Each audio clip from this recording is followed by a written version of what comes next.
A hush fell over the land of Goshen. Whispers traveled on the wind, whispers of a prophecy fulfilled.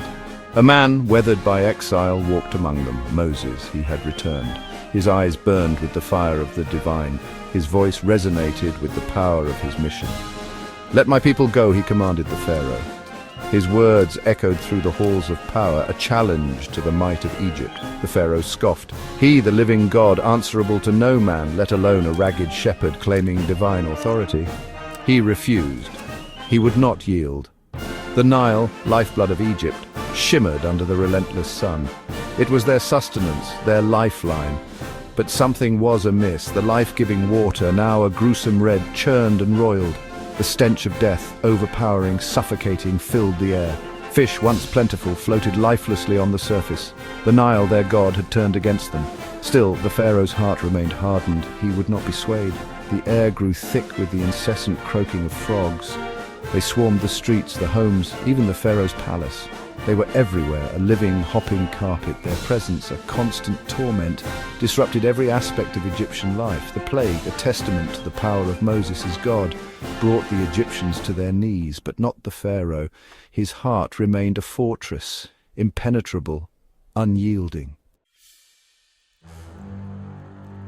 The dust of Egypt, usually a nuisance, transformed into a plague of its own. Lice, tiny and relentless, burrowed into the skin of man and beast. They were everywhere, an itchy, crawling torment. The Egyptians scratched and clawed, desperate for relief.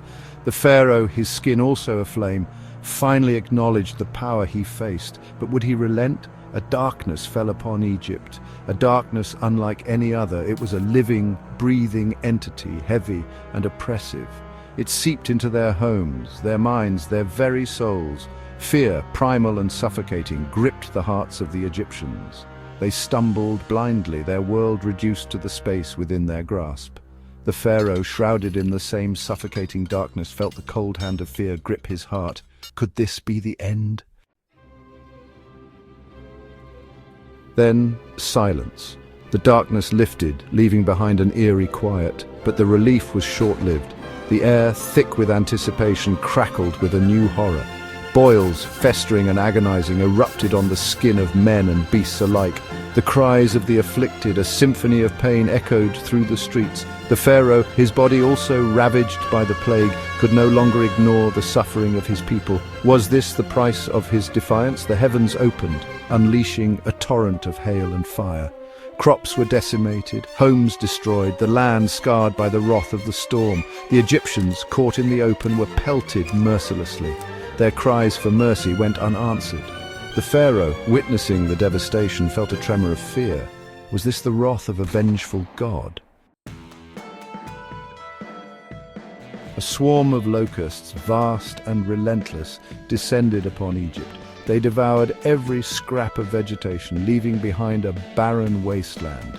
The air, thick with the buzzing of their wings, was a testament to their devastating efficiency. The Pharaoh, his heart heavy with dread, realized the true extent of his folly. He had brought his people to the brink of annihilation. The final plague, a plague of death, cast a pall over the land.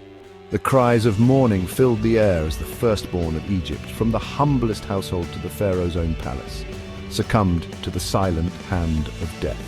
The Pharaoh, his heart shattered by the loss of his son, finally understood the depth of his error. "Go," he rasped, his voice broken with grief. "Leave this place and take your God with you." And so, under the cover of darkness, the Israelites left Egypt. They carried with them the memory of their suffering, the hope of freedom, and the knowledge that their God had delivered them. As they reached the shores of the Red Sea, a seemingly insurmountable obstacle, they looked back and saw the Pharaoh's army approaching. Fear threatened to consume them, but Moses raised his staff. The waters parted, a path opened up before them, a testament to the boundless power of their God. They walked through the sea on dry land and left their past behind. The Egyptians, blinded by their rage, followed. The waters crashed down, burying them beneath the waves. The Israelites were free.